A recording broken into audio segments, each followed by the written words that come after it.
11 de setembro de 2025. Enquanto o mundo descansa, um amador ucraniano detecta o que telescópios de $1.000 milhões não avistam. Um cometa que explode com o fulgor de 10.000 centrais elétricas. A sua cauda estende-se mais larga do que 5 luas cheias. Eis o cometa Svan. 400 vezes mais luminoso e 200 vezes maior no céu do que o lendário visitante interestelar 3 em Atlas. Mais detetável apenas com uns binóculos comuns. Pela primeira vez, um observador de estrelas caseiro supera os astrônomos de topo do planeta, alterando as regras da descoberta cósmica. No entanto, por que motivo os peritos ignoraram um fenômeno tão evidente?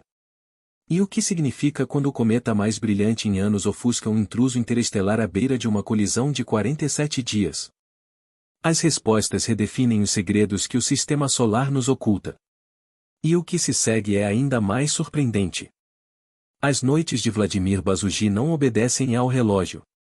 Ao contrário da maioria dos astrônomos, que confiam em inquéritos automáticos para varrer os céus, ele permanece diante de um portátil desgastado, examinando mapas de hidrogênio transmitidos pela sonda Sorro. A 11 de setembro de 2025, logo após a meia-noite UTC, um borrão tênue e movediço chamou-lhe a atenção no setor de Virgem. Uma pluma azul esverdeada que se intensificava nas imagens de diferença SW mais recentes. Bizugli, com mais de 20 achados de cometas no currículo, deteve-se. A forma não era um erro de sensor. Fotograma a fotograma, a nuvem definia-se melhor, alargando-se para além de tudo o que registrara até então. Em poucos minutos, executou os seus programas personalizados, marcou a anomalia e partilhou capturas de ecrã anotadas na lista de correio como mililitro e no canal SW Watch do Telegram. Às 1h30 UTC, eliminara todos os artefactos conhecidos e submetido um relatório oficial ao Minor Planet Center. O brilho do objeto, já próximo da magnitude 7, tornava-o visível para quem quer que possuísse uns binóculos básicos de 50 mm. Esse grau de acessibilidade é raríssimo na caça moderna a cometas, onde a maioria das detecções se esconde abaixo do alcance dos instrumentos amadores. Horas depois, a equipa de Martin Machek no telescópio Froncheco confirmou a observação com imagens de solo, e a comunidade internacional ativou-se, trocando coordenadas e medições de magnitude entre continentes. O método de Bizugli, explorando mapas de diferença SW diários em busca de traços de hidrogênio em movimento, acabará de revolucionar as normas. Num domínio controlado por telescópios de $1.000 milhões, o olhar atento de um único amador avistara um espetáculo camuflado à vista de todos. A democratização das descobertas deixava de ser mera teoria. Tratava-se de um cometa flamejante no firmamento, acessível a qualquer um que soubesse onde procurar. 12 horas após a detecção, a trajetória do cometa já era cartografada com pormenor. Os dados impressionam. A 12 de setembro de 2025, Swan passa pelo Sol a apenas meia unidade astronômica, cerca de 75 milhões de quilômetros, equivalente à distância da Terra a Vênus. 5 semanas mais tarde, aproxima-se ainda mais da Terra, a 0,26 unidades astronômicas, 39 milhões de quilômetros, a 19 de outubro. Isso coloca-o dentro da órbita de Mercúrio e suficientemente perto para a cauda se estender por 5 graus no céu, comparável ao comprimento de 10 luas cheias alinhadas de ponta a ponta. Mas o percurso orbital é só uma fração da narrativa. Os jatos de desgasificação do cometa, impulsionados pela luz solar sobre gérmens frescos, liberam energia a uma taxa de quase 10.000 gigawatts. Não é engano. Para comparar, toda a humanidade, com todas as centrais no máximo, mal atinge essa produção. Em termos de potência bruta, Swan funciona como uma sala de máquinas flutuante, expelindo mais energia para o espaço do que todas as urbes do mundo juntas. Estes valores vão além do teórico. Preparam um fenômeno excepcional. Um cometa brilhante o suficiente para binóculos caseiros, deslocando-se tão veloz que a sua posição nos mapas estelares muda de noite para noite. Para os astrônomos, a contagem até ao periélio transcende uma mera anotação no calendário. É uma corrida para registrar todas as medições possíveis antes da abordagem mais próxima e antes do próximo capítulo deste acontecimento celestial se desenrolar. A maioria das pessoas nunca avistará 3 segundo Atlas, nem com os melhores binóculos.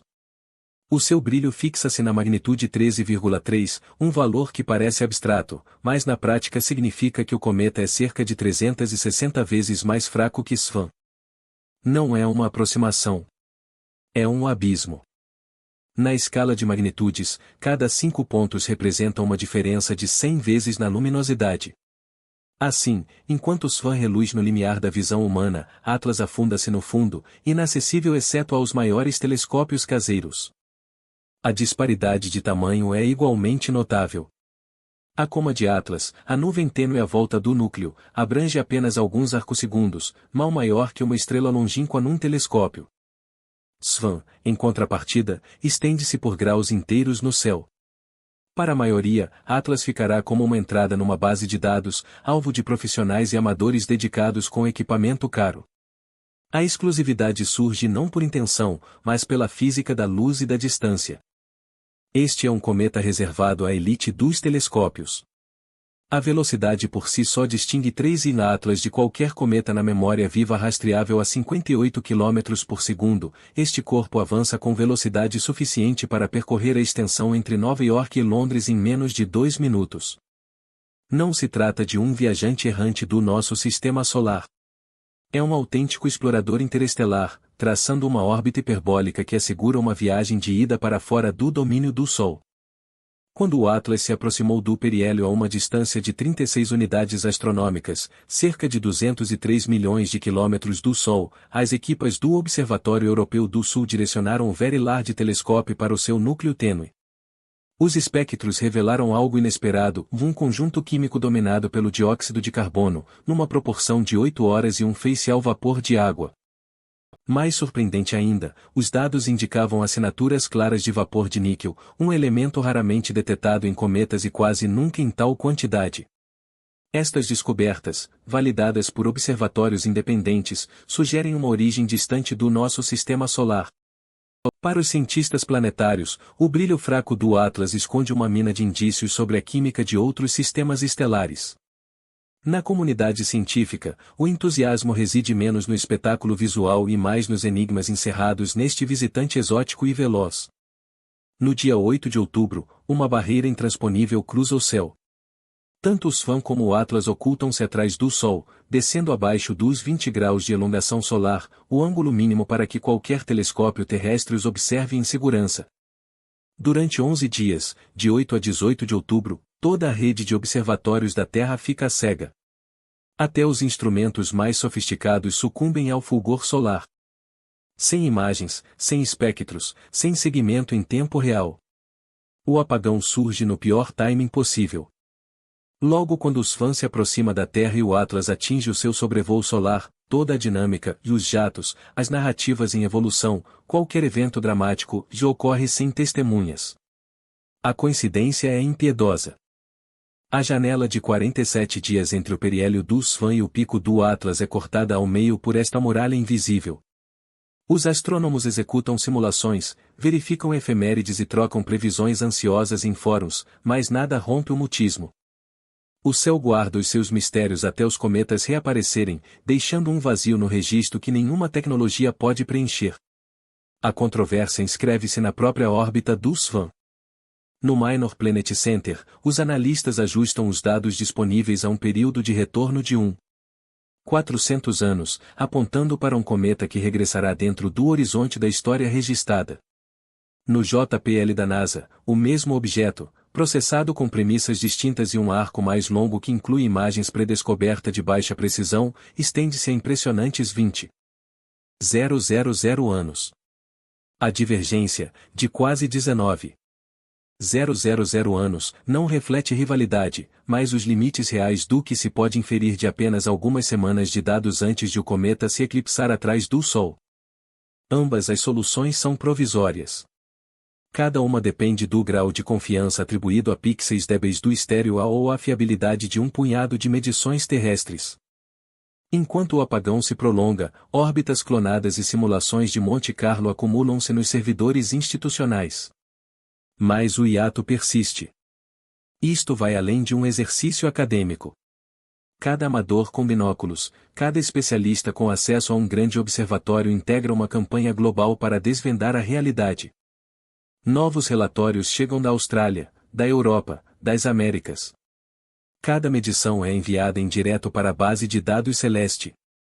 Cada imagem é validada em tempo real nos fóruns da comunidade, mesmo com o apagão a silenciar os telescópios ópticos, a discussão prossegue inabalável. Nessa altura, surge outro ator, o cometa Lemon, com a sua cauda a ganhar brilho até a magnitude 4. Por algumas semanas, o céu transforma-se num laboratório coletivo, onde observadores de quintais e institutos de investigação colaboram. As interrogações em aberto: de quanto tempo o SWAN estará ausente, que segredos oculta, se a sua órbita é curta ou lendária, e impulsionam a narrativa. Aqui, a ciência não é um rol de respostas, mas um processo vivo, alimentado pela multidão e ainda por resolver. A 11 de setembro de 2025, Vladimir Bazuki utilizou o instrumento Sohun-SWAN da NASA para detectar um cometa 400 vezes mais brilhante e 200 vezes maior no céu do que o Interestelar 2I Atlas. Conforme confirmado pela Academia de Ciências da República Checa e dados de magnitude publicados, a cauda de 2 a 5 graus do SWAN e o pico de brilho a 6,2 de magnitude tornaram-no visível a qualquer um com binóculos, ao passo que o 2I Atlas, o visitante interestelar mais rápido registrado a 58 km por segundo, se mantinha 360 vezes mais fraco e só acessível a telescópios avançados. Ambos os objetos desapareceram atrás do Sol por 10 dias durante as suas aproximações máximas, criando um vazio crítico nas observações. A discordância entre o JPL e o Minor Planet Center quanto ao período orbital do SWAN, que varia de 1.400 a mais de 20.000 anos, continua por resolver.